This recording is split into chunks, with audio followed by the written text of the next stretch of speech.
ప్రభువాక్య సందేశాలు సమాధానపరచు సందేశాలు పరమునకు చేర్చే సందేశాలు ఇవి ఒలీవా సందేశాలు. ప్రభువాక్య సందేశాలు సమాధానపరచు సందేశాలు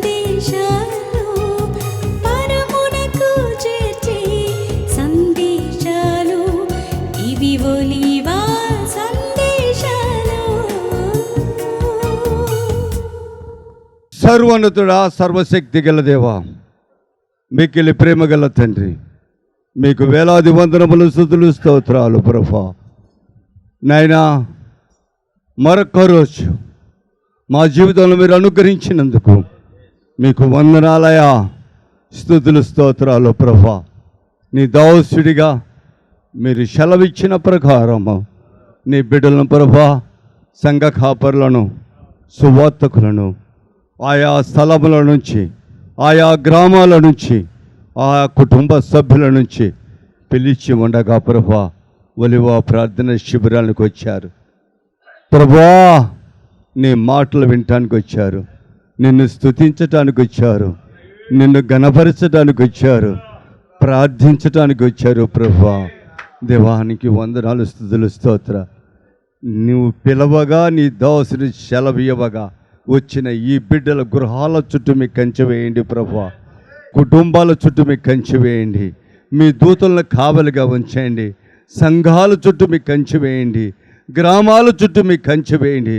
నైనా నీ కుమారులు ఇక్కడికి వచ్చినప్పుడు, నీ కుమార్తెలు ఇక్కడికి వచ్చినప్పుడు దుష్టుడు అపవాది గడిబిడి చేయకుండా ఉండులాగన, కుటుంబముల సమస్యలు లేపకుండా, నైనా సంఘముల సమస్యలు లేపకుండా ఉండులాగన నా ప్రభు, నా రక్షకుడు నజరేయుడైన యేసు నామములో కంచె వేయబడునుగాక, అగ్ని కంచె వేయబడునుగాక. నీ యొక్క బిడ్డలు తిరిగి వారి నివాస స్థలానికి చేరేంత వరకు, వారి సంఘాలకు చేరేంత వరకు నీ దూతలను కావలిగా ఉంచమని అడుగుచున్నాను తండ్రి. కాపాడువాడు నువ్వే. పలాని స్థలానికి నేను వెళ్ళాను దేవుని స్తుతించడానికి, దేవుని ఆరాధించడానికి, దేవుని మాటలు వినటానికి, కానీ నాకు అన్యాయం జరిగిందని ఏ దాసుడు చెప్పకూడదు, ఏ దాసురాలు చెప్పకూడదు ప్రభు. కాబట్టి మీరే కాపుదల దయచేసి మీ నామానికి మీరు మహిమ తెచ్చుకోండి ప్రభువా. ఇదిగో నాయన, కొద్ది క్షమాలు నీ పక్షాన్ని నేను దాసుడిగా నిలబడబోతుండగా నన్ను మీ శిలువ చాటున మరుగుపరుచుకో, నా నోటిని బోరుగా వాడుకో. కూడి వచ్చిన నీ బిడ్డలతో మీరు సూటిగా స్పష్టంగా మాట్లాడండి.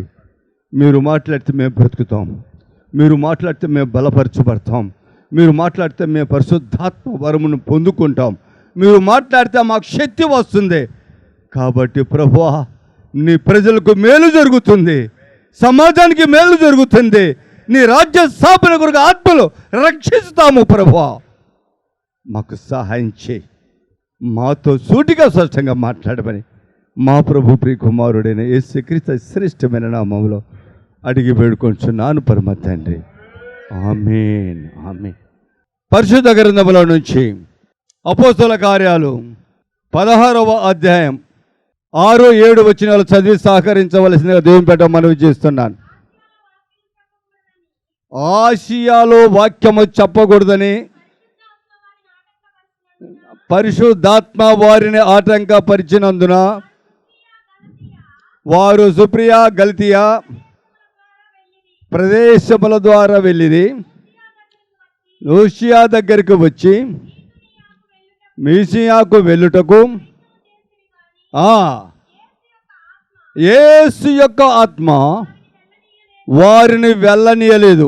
ఇక్కడ మనం చదివినటువంటి వాక్య భాగాన్ని మనం చదువుతుంటే మనకు అర్థమవుతుంది. మన అందరం కూడా పౌలు గారిని దేవుడు ఏ విధముగా పిలిచాడో, దేవుడు ఏ విధముగా తన సాధనంగా వాడుకుంటానన్నాడో అననీయతో, ఆ ప్రకారమే మనల్ని కూడా తన ప్రజల కోసం ఆయన పాత్రలుగా, ఆయన సాధనముగా వాడుకోవాలనే ఉద్దేశంతో మనల్ని పిలిచారు. చాలామంది సాక్ష్యాల రూపంలో చెప్పారు. దేవుడు పిలిచిన పిలుపు ఎటువంటిదో, దేవుడు మనలను రాజ్య సువార్త ప్రకటించటానికి, ఆ యొక్క సర్వశక్తి గల దేవుడి యొక్క రక్షణ సువార్త ప్రజలకు వినిపించటానికి, వారిని ఆధ్యాత్మికంగా బలపరచబడటానికి మనల్ని ఎన్నుకున్న ఆ విధానాన్ని ఇక్కడ ఉన్న ప్రతి ఒక్కరికి తెలుసు. పౌలు గారినే కాదు, మనకు తెలుసు దేవుడు ఏ రీతిగా మనల్ని పిలిచాడో, ఏ సందర్భంలో పిలిచాడో, ఏ స్థితి ఉన్నప్పుడు మనల్ని పిలిచాడో మనకు తెలుసు. నా ప్రియ సహోదరా, నా సహోదరి, దేవుని సేవకులైన మనమందరము, దేవుని యొక్క పరిచారులలో పనిచేస్తున్న మన అందరము కూడా ఒక మాట ఇక్కడ మనం జ్ఞాపకం చేసుకోవాలి. పౌలు గారైతే ఆసియా ఖండములో ఉన్న కొన్ని పట్టణాలకు వెళ్ళి సువార్త ప్రకటించాలనేటువంటి ఆలోచన కలిగిన వాడై ఉన్నాడు. ఏమి కలిగిన వాడై ఉన్నాడు? ఆశ కలిగిన వాడై ఉన్నాడు. కానీ యేసు ఆత్మకు అది ఇష్టము లేదంట. Praise the lord. పరిశుద్ధాత్మకు ఇష్టము లేదంట. అంటమే అక్కడ రాయబడింది 6వ వచనం, పరిశుద్ధాత్మకు ఇష్టం లేదని. మళ్ళీ 7వ వచనంలోకి వచ్చేలోప యేసు ఆత్మ వారిని ఎల్లనీయలేదని రాసింది. Praise the lord. మనం ఈ విషయాన్ని కొద్దిగా లోతుగా ఆలోచన చేస్తే, చాలామంది కూడా ట్రైనింగ్ పొందిన తర్వాత ప్రార్థనలు చేస్తారు. వారు గురువు గారు ప్రార్థన చేస్తారు. ఎవరైతే బైబిల్ ట్రైనింగ్ ఇచ్చారో, ఎవరైతే దేవుని యొక్క సువార్త ప్రకటించడానికి అభిషేకించి కాగితాలు చేతికి ఇచ్చి పాస్టర్గా వారిని దీవించి ఆశీర్వదించి వారు కూడా ప్రార్థనలు చేస్తారు. కొంతమంది పాస్టర్లు అయితే అంటారు, అయ్యా నీ గురించి నేను ప్రార్థన చేస్తుంటే పలాని పట్టణమో లేదా పలాని గ్రామమో నాకు బయలుపరిచాడు దేవుడు, ఆ గ్రామానికి వెళ్ళమని చెప్తారు. మరి కొంతమంది అయితే పలాని వీధి పలాని గృహములో నువ్వు ఉంటూ ఆ గృహంలో ప్రార్థనలు జరిగించమని కూడా దేవుడు చెప్తున్నాడు అనే మాట కూడా నేను విన్నాను. అడ్రస్ చెప్తాడు, ఇందులో సందేహం లేదు. ఎందుకంటే అపోస్తలుల కార్యం 10వ అధ్యాయంలో సీమోను పేతురు ఎక్కడ ఉన్నాడో ఆ యొక్క సీమోను చర్మకారుని ఇంట్లో సముద్ర తీరములో ఉన్నాడు అనేటువంటి అడ్రస్ చెప్పిన వాడు దేవాతి దేవుడు. Praise the lord. కాబట్టి చెప్తాడు అన్న మాట వాస్తవమే. కానీ ఇక్కడే ఒక చిన్న తిరకాస ఉంది. మనకు దర్శనం చూపిస్తున్నటువంటి లేదా మనకు చెప్తున్నటువంటి ఆ యొక్క పరిశుద్ధ ఆత్మ లేదా దురాత్మ, అపవాది ఆత్మ అనే గ్రహింపు మనకు రావాలి. అప్పుడు మనము సరైన మార్గంలో సరైన త్రోవలో వెళ్తాం. లేని పక్షాన మనము దెబ్బతింటాం. కొంతమంది అయితే పాస్టర్లు, ఈనాటి చాలామంది పాస్టర్లు ట్రైనింగ్ అయి వాళ్ళు ఎక్కడ ట్రైనింగ్ అవుతున్నారో నాకు తెలియదు. కొంతమంది బైబిల్ కాలేజీలో ట్రైనింగ్ అవుతారు కొన్ని రోజులు, కొంతమంది వారి యొక్క సీనియర్ పాస్టర్ల మినిస్ట్రీ పాస్టర్ దగ్గర ట్రైనింగ్ అవుతారు. ఎవరి మినిస్ట్రీ ఏర్పాటు చేసుకున్నారో ఆ పాస్టర్ గారి దగ్గర ట్రైనింగ్ అవుతారు. సంఘము కట్టబడడానికి ప్రయత్నాలు చేస్తూ ఉంటారు. సంఘము కట్టాలి అనగానే ట్రైనింగ్ అయిన ప్రతి ఒక్కరికి ప్రయత్నం చేసేది ఎందుకయ్యా అంటే తను బ్రతకాలి, తనకు జీవిత భాగస్వామికి ఇచ్చిన కుటుంబ సభ్యులను కూడా బ్రతికించాలనేటువంటి ఉద్దేశము వస్తూ ఉంటుంది. కనుక కొంతమందిని ఏర్పాటు చేసుకొని సంఘముగా మందిరముగా ఏర్పాటు చేసుకొని దేవుని పరిచర్య కొనసాగించాలనేటువంటి ఆసక్తి చాలామందికి ఉంటుంది. తప్పు కాదు, నేను దాన్ని తప్పు పట్టడం లేదు. కొంతమందికి బంధువులు ఉంటారు, కొంతమందికి రక్త సంబంధికులు ఉంటారు, కొంతమందికి కులాలు ఉంటాయి. ఆ కులాలలో కొంతమంది సహాయం చేసేవారు, ఆ వ్యక్తిని ఇష్టపడేవారు కూడా ఉంటారు. వారిని బట్టి ఈ రోజుల్లో చాలామంది సంఘాలు కట్టారు. పరిశుద్ధాత్మ దేవుడు వారిని ఆసియా ఖండానికి వెళ్ళనీయకలేదు. ప్రాంతంలో సువార్త ప్రకటించటానికి వారికి పరిశుద్ధాత్మ దేవుడికి ఇష్టం లేదు. అలాగే క్రీస్తు ఆత్మ కూడా వాళ్ళని వెళ్ళనీయలేదని ఇక్కడ మాట్లాడుతుంది. మరి ఏం జరిగింది? మనలో కూడా చాలామంది ఎల్లని ప్లేస్కి వెళ్ళి వాక్యం చెప్తూ ఉంటారు. దేవుని ఇష్టం లేని ప్లేస్కి వెళ్ళి వాక్యం చెప్తూ ఉంటారు. కానీ సంఘము అభివృద్ధి పడదు, సంఘము పెరగదు, సంఘములో అది జరగదు. కారణము దేవునికి ఇష్టమో దేవునికి చిత్తమో కాదు. దేవుని ప్రణాళిక ఎక్కడ ఉందో, దేవుని ప్రణాళిక ఏమై ఉందో మన పక్షాన మనము తెలుసుకోక, ప్రార్థన చేయక ముందుకు సాగిపోతున్నామా? ఏ సంఘము నుంచి మనం వెళ్ళామో ఆ సంఘములో మనం ఉండి ఆ సంఘాన్ని అభివృద్ధిపరచాలా అనేటువంటి ఆశ కలిగిన వారమై ఉండాలి.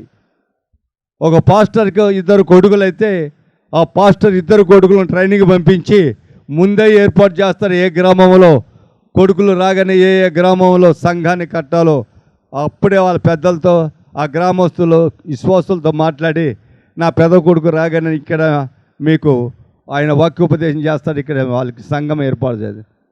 ఇది దేవుని చిత్తము కాదు, ఇది వారసత్వము అంతకన్నా కాదు. దేవుని యొక్క ప్రణాళిక.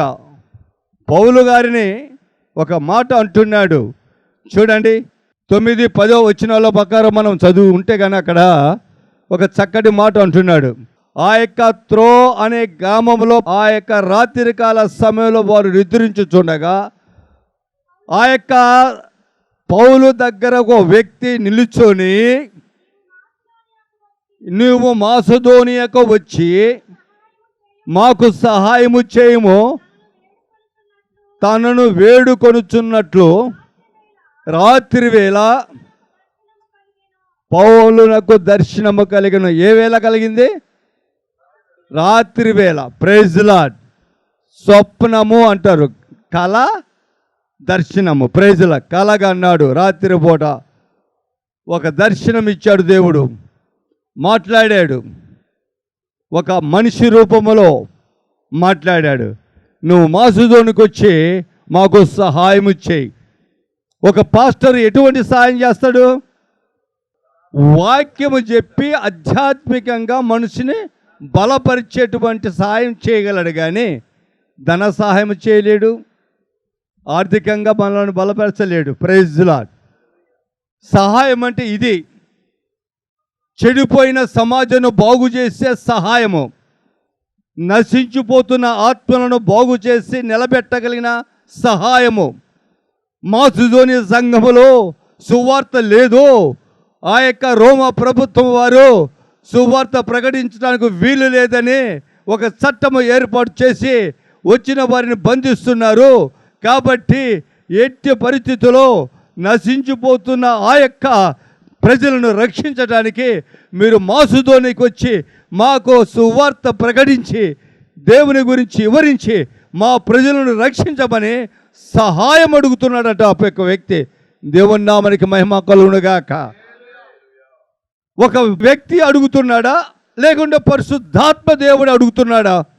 మనం ఇక్కడ ఆలోచన చేస్తే గాన పరిశుద్ధాత్మ దేవుడు మాట్లాడుతున్నాడు, అడుగుతున్నాడు సహాయం చేయవలకు. తెల్లవారిన తర్వాత లేచాడు. 10వ వచనం. ఆ దర్శనము కలిగినప్పుడు వారికి సువార్త ప్రకటించుటకు. చూడు, ఇక్కడ స్పష్టంగా ఉంది, దేవుడు మమ్మల్ని పిలిచి ఉన్నాడని నిశ్చయించుకొని వెంటనే మాసిదోనియాకు బయలుదేరి వెళ్ళాడంట. Praise lord. ఎక్కడికి వెళ్ళాడండి? ఇప్పుడు ఎక్కడికి వెళ్ళాలనుకున్నా? అంతకుముందు ఆసియా ఖండానికి వెళ్ళాలనుకున్నాడు. ఆసియా ఖండంలో ఉన్న ప్రాంతానికి వెళ్ళాలనుకున్నాడు.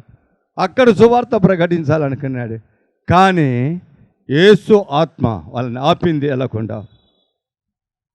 రాత్రికాల సమయంలో దర్శనము ద్వారా మాట్లాడారు. మాసిదోనికి వెళ్ళమని అర్థం చేసుకున్నాడు. ఈనాడు కళ దర్శనాలు ఎంతమందికి వస్తున్నాయో నాకు తెలియదు. దేవుని సేవకులకు వచ్చిన కళ దర్శనాలను బట్టి ఎంతమంది నడుస్తున్నారో నాకైతే తెలియదు, కానీ నేనైతే చాలా నడిచానండి. నాకు చాలా కళ దర్శనాలు వచ్చాయి, నేను నడిచాను కూడా. దేవుడు చెప్పినటువంటి ప్రాంతానికి నన్ను నేళ్ళాను. ఒక విషయం మీకు చెప్తాను ఇక్కడ. ఏ కళ దర్శనమైనా దేవుని యొక్క ప్రణాళిక జరిగించాలని, తన ప్రజల పక్షాన జరిగించాలని దేవుడు అనుకున్నప్పుడు, ఆయన తలంచినప్పుడు తన దాసులకు కళ దర్శనం ద్వారా మాట్లాడతాడు. దేని ద్వారా మాట్లాడతాడు? ఎప్పుడు మాట్లాడతాడు? ఆయన తన ప్రజలకు మేలు చేయాలనుకున్నప్పుడు, ఆధ్యాత్మికంగా బలపరచాలనుకున్నప్పుడు దేవుని సేవకులకు కళ దర్శనం ద్వారా మాట్లాడతాడు. Praise the Lord. నమ్మిన వారు గట్టిగా చప్పట్లు కొట్టి దేవుని మహిమపరచండి. Praise the Lord. హల్లెలూయా. నేను ఒక దర్శనం చూశాను. ఇద్దరు వ్యక్తులు నా దగ్గరకు వచ్చినట్టు, వారి యొక్క చర్చిలో వాక్యం చెప్పడానికి రమ్మన్నట్టు, నేను వారి గ్రామానికి వెళ్ళినట్టు, వారి గ్రామానికి వెళ్ళినప్పుడు వారు ఒక సాపా సంకన పెట్టుకొని నా ముందు నడుస్తున్నారు. అది మెటల్ రోడ్డు. కొద్ది దూరం వెళ్ళిన తర్వాత దిగాము మెటల్ రోడ్డు. ఒక ఇంటిలోనికి ప్రవేశించాము. అది జమ్ముతో కట్టిన ఇల్లు, తాటాకులు కుట్టి పైన జమ్ము వేశారు. ఒక స్త్రీ మంచం మీద పండుకొని ఉన్నది. ఆ మంచం దగ్గర సాపా వేశారు. అయ్యా, ఈమె గురించి 2 మాటలు చెప్పి ప్రార్థన చేయమని అడిగారు. నేను 2 మాటలు చెప్పి ప్రార్థన చేశాను. ఆ తదుపరి నన్ను చర్చిలోకి తీసుకెళ్లారు వాక్యం చెప్పడానికి. ఈ లోపు నాకు మెలకు వచ్చింది. Praise the lord. మెలకు వచ్చింది. ఏంటిది, ఎక్కడా అని ఆలోచన చేశా. ఒక 4 రోజుల తర్వాత నేను నా ఆఫీసులో డ్యూటీ చేయించుండగా ఇద్దరు వ్యక్తులు వచ్చారు. వారు తమర్షికి సంబంధించిన వాళ్ళు. ఆ తమర్షిలో సెంటర్ దాటిపోయిన తర్వాత ముందుకు వెళ్ళి వచ్చిన తర్వాత కుడి ప్రక్కన ఒకటి ఉంటుందండి, ఆ పేటలకు మీరు రావాలండి అని చెప్పాడు. మరి రూట్ అంటే ఆటోలు వస్తాయంటే ఆటోలు వస్తాయండి, చెప్పండి ఆ రూట్కి వెళ్ళాలని. అప్పుడు నేను విజయవాడలో ఉంటూనే డైలీ సర్వీస్ చేసేవాడిని విజయవాడకి. నేను ఆదివారం పూట లేచాను, ఎర్లీగా బయలుదేరాను. గుడివాడ ఆటో స్టాండ్ దగ్గరికి వచ్చి తమర్షి వెళ్ళేటువంటి ఆటోను అడిగాను. నేను వెళ్తాను సార్ అన్నాడు ఒక ఆటో ఆయన.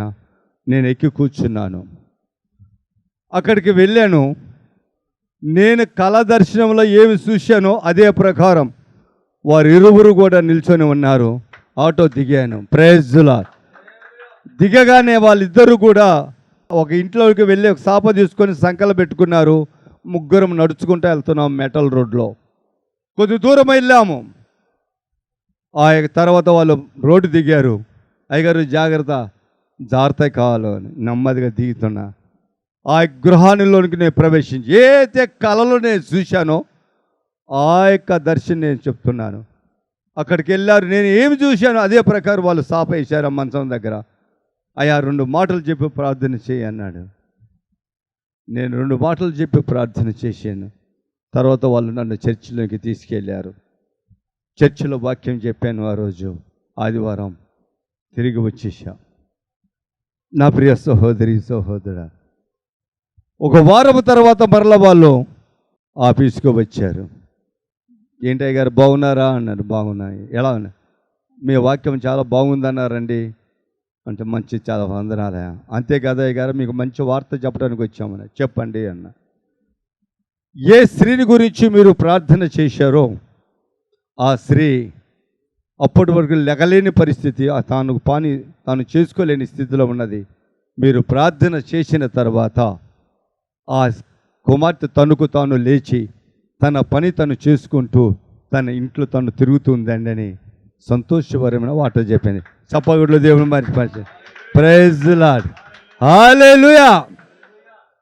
దేవుడు ఆమె వలన ఆ గ్రామం యావత్తు కూడా నన్ను గుర్తెరిగేలాగా చేశాడు దేవుడు. Praise the lord. ఆమె ద్వారా అనేక మంది నా దగ్గరకు వచ్చి ప్రార్థన చేయించుకున్నారు ఆఫీసులో. Praise the lord. అనేక మంది శిబిరానికి వచ్చి ప్రార్థన చేయించుకొని మేలు పొందారు. నా ప్రియ సహోదరి సహోదర, ఎందుకు ఈ మాట చెప్తున్నా? దేవుని ప్రజలకు ఆయన మేలు చేయాలని తన దాసుల ద్వారా, తన దాసురాల ద్వారా అనుకున్నప్పుడు కళా స్వప్న దర్శనాలు వస్తాయి. Praise lord. ఈ పౌలు గారికి అదే వచ్చింది. Praise lord. వాళ్ళు మసూదోనికి వెళ్ళిపోయారండి. మీకు ఇంకొక మాట నేను చెప్పానా? పరుగు పందెములో ఓడిపోయాడు. నేను గెలవలేనయ్యా, నాకు ఇంకా చాలు, మరణము దయచేయి ప్రభు అని బదిరి వృక్షం కింద పండుకొనున్న ఏలియాను కూడా దర్శించాడు దేవుడు తన దూత ద్వారా. Praise lord. అరణ్యములో ఒక మారు దర్శించాడు. స్టవ్ మీద వేడి రొట్టెలు నీళ్ళు ఉన్నాయి, తిని త్రాగు అన్నాడు. తిని త్రాగి మళ్ళీ పండుకున్నాడు. రెండో మారు ఆయన దర్శించాడు. చూడండి, మొదటి రాజుల గ్రంథం 19వ అధ్యాయం 7-8 వచనం చదవండి. అయితే యెహోవా దూత రెండో మారు వచ్చి అతనిని ముట్టి, నీ శక్తికి మించిన ప్రయాణము నీ ఎదుట ఉన్నది, నువ్వు లేచి భోజనము చేసి, అతని లేచి భోజనము చేసి ఆ భోజనపు బలము చేత 40 రాత్రి పగలు ప్రయాణము చేశాను. దేవుని నామానికి మహిమ కలుగును గాక. ఇక దేవుని ప్రణాళిక చూడండి ఎంత గొప్పదో. ఎంత దూరమే పంపాడండి? 40 పగలు 40 రాత్రులు ప్రయాణం చేయించాడు అరణ్యములో తన సేవకుని. సేవకుడు అన్నాడు, నేను ఆడదాని చేతిలో చనిపోవటానికి నాకు ఇష్టం లేదు, నాకు మరణం కాదు, నా పితరులున్న కన్నా నేను గొప్పవాణ్ణి కాదు అని చెప్పి ప్రార్థన చేసినప్పుడు దేవుడు తన ప్రణాళిక నెరవేరుస్తున్నాడు. నా ప్రియ సహోదరి సహోదరా, నువ్వు నిజమైనటువంటి ప్రణాళికలో ఉన్నావా? దేవుని యొక్క ప్రణాళిక నువ్వు ఉంటే, దేవుడి పిలుపు నీకు ఉంటే, నువ్వు సువార్త ప్రకటించేటానికి యోగ్యత కలిగినటువంటి సాధనముగా వాడబడుతున్నటువంటి పాత్రగా నువ్వు ఉంటే దేవుడు నీతో కూడా మాట్లాడుతూ ఉంటాడు. నీకు ఒక పని అప్పచెప్పాడు, ఒక బాధ్యత అప్పచెప్తున్నాడు. శక్తి మించిన బాధ్యత నీకు అదే. ఈ లోక సంబంధం మనుషులతో అపవాది చేత పీడింపబడుతున్న నిన్ను అపవాదిని జయించడానికి, అపవాది మనుషులను జయించడానికి, శ్రమలు శోధనలు జయించడానికి నిన్ను సాధనముగా వాడుకుంటూ ఆయన సాక్షిగా నిన్ను నిలబెట్టాలని ఆయన ప్రణాళిక ఉంది కనుక నీ పక్షాన నీకు రక్షణ సువార్త ప్రకటించే మహాధన్యతైన ఈ పని అప్పచెప్పాడు. నువ్వు మరవకు నా ప్రియ సహోదరి సహోదరుడా. ఇది చాలా సింపుల్ అయిన పని అనుకుంటారు, చాలా కష్టతరమైన పని. ప్రతి గడియ నీకు బాధే, ప్రతి నిమిషము నీకు కష్టమే. ఏ సమయంలో ఎటు నుంచి ఎటువంటి ఆపద వస్తుందో, ఎటు నుంచి ఎటువంటి సమస్య వస్తుందో నీకు తెలియదు. వచ్చినప్పుడు నిలబడగలిగిన వాడవే సంఘ కాపరి, నిలబడగలిగిన వాడే సువార్తకుడు, పిలవబడిన వాడు, ఏర్పాటు చేయబడిన వాడు. ఆ స్థితి నీకు ఉండాలని దేవుని పెట్ట మనవి చేస్తున్నా. ఆ స్థితి నువ్వు ఉండాలంటే ప్రార్థన జీవితం కలిగినదే వాడబై ఉండాలి. నువ్వు అటు ఇటు తిరగటం వలన ప్రయోజనం లేదు నా ప్రియ సహోదరుడా సహోదరి. నీకు ఒక బాధ్యత దేవుడు అప్పచెప్పాడు, దాన్ని నెరవేర్చే కర్తవ్యం నీకుంది. దేవుని నమ్మకాన్ని నువ్వు పాడు చేయకు. 40 దినాలు నడిచాడంట శ్రమపడి. ఆ తర్వాత ఏమి జరిగిందో తెలుసా? ఏం చెప్తున్నాడు, ఏం పని చేయమంటున్నాడు తెలుసా? ఎందుకు ఆయన పిలిచాడో తెలుసా? ఎందుకు అతనికి భోజనం పెట్టాడో తెలుసా? ఎందుకు 40 దినాలు అరణ్యంలో నడిపించాడో తెలుసా? దేవుడి యొక్క ప్రణాళిక ఎలా ఉంటుందో చూడు. అదే మొదటి రాజుల గ్రంథము 19వ అధ్యాయము 15వ వచనం 16వ వచనం చదువు. అప్పుడు యెహోవా అతనికి సెలవిచ్చినదేమనగా, నువ్వు మరలి అరణ్య మార్గముల దమస్కకు పోయి దానిలో ప్రవేశించి సిరియా దేశం మీద ఎవరికి పట్టాభిషేకం చేయాలంట? మొట్టమొదటి వ్యక్తిని సిరియా దేశమైన రాజుగా పట్టాభిషేకం అతని చెయ్యి. ఆజ్ఞ ఇది. అవునా కదా? ఏలియాకి ఏం చెప్పాడు? బాధ్యత ఏం చెప్పాడు? మళ్ళీ నువ్వు అనుకున్నట్టే నేను నిన్ను పిలుస్తాను నా దగ్గరికి, కానీ నువ్వు నా దగ్గరికి పిలవకముందే నువ్వు చేయవలసిన పనులు భూమి మీద ఉన్నాయి. అవి నేను చేయించే నన్ను పిలుస్తా. నీవు నేను కూడా నా ప్రియ సహోదరి సహోదరుడా ఈ భూమి మీద దేవుని పాత్రగా వాడబడుతున్నామంటే కొన్ని పనులు చేసిన తర్వాత మనకి ముక్తి కలుగుతుంది. కొన్ని పనులు చేయగలిగినప్పుడే మనము దేవుని యొక్క రాజ్యంలో ప్రవేశిస్తాం. ఆ విషయాన్ని మరచిపోకూడదని దేవుని పేట మనవి చేస్తున్నాను. మొట్టమొదటిగా అంటున్నాడు, సిరియా దేశపు రాజుగా పలానోని అభిషేకించమంటున్నాడు. నా ప్రియ సహోదరి సహోదరుడా, తిరిగి దమస్కుకెళ్ళ పట్టణంలో ప్రవేశించు అంటున్నాడు. పేరు చెప్తున్నాడు దమస్కా అని. నీకు ఏ గ్రామం ఇచ్చాడో నాకు తెలియదు. ఏ గ్రామ ప్రజలను ఆత్మతో నింపబడి ఆ ప్రజలను బాప్తిసంలోకి నడిపించి దేవుని రక్షణలోకి నడిపించి మారుమనసు కలగజేసి దేవుని బిడ్డగా ముద్రించమన్నాడో నాకైతే తెలియదు. నువ్వు ఏ గ్రామంలో పనిచేస్తున్నావో, ఏ గ్రామంలో ఏ వీధిలో పనిచేస్తున్నావో నాకు తెలియదు. దేవుని పని ఎంతమందిని రక్షించావు? రక్షించిన వారు దొంగిలించావా, లేకుంటే దొంగిలించిన వారిని రక్షించావా? ఆలోచన చేసుకో. ఈరోజు ఏలియా అంటున్నాడు, దేవుడు సిరియా దేశమేన రాజుగా అతన్ని అభిషేకించి. రెండవ పని చెప్పమ్మా. ఇజ్రాయేలు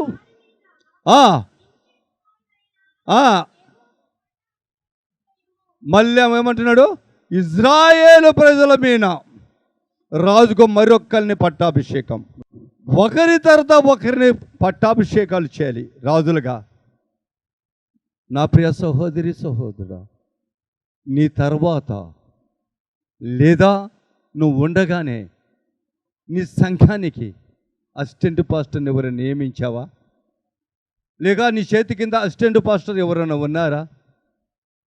అనుకోకుండా ఏదైనా జరిగితే సంఘం చెదిరిపోకుండా ఆత్మీయ జీవితంలో నడిపించడానికి, దేవుని యొక్క ఆత్మతో నడిపించడానికి, అనేక మందికి మారు మనసు కలిగి పాపక్షమాపణ పొంది బాప్తిసాలు ఇచ్చి దేవుని రాజ్య సువార్త రాజ్యంలోనికి వారసులుగా చేయటానికి వేరొక వ్యక్తి ఉన్నాడా? నువ్వు సిద్ధపాటు చేస్తున్నావా? ఈ విషయాన్ని మనం చదివినప్పుడు మనకు గుర్తు చేసుకోవాలి. మనకు ఒక బాధ్యత ఉంది. ఆ మూడో వ్యక్తి అంటాడు, నీ తర్వాత ప్రవర్తగా ఉండటానికి ఎలీషాను నువ్వు అభిషేకించమంటాడు. Praise the lord. 3 పనులు అప్పచెప్తాడు. ఆ తర్వాత ఆయన అగ్ని రథములు వచ్చి ఆయన గైకొంటాయి, తీసుకొని పోతాయి. సందేశాలు, ప్రభువాక్య సందేశాలు, సమాధానపరచు సందేశాలు, పరమునకు చేర్చే సందేశాలు, ఇవి ఒలీవా సందేశాలు, ప్రభువాక్య సందేశాలు, సమా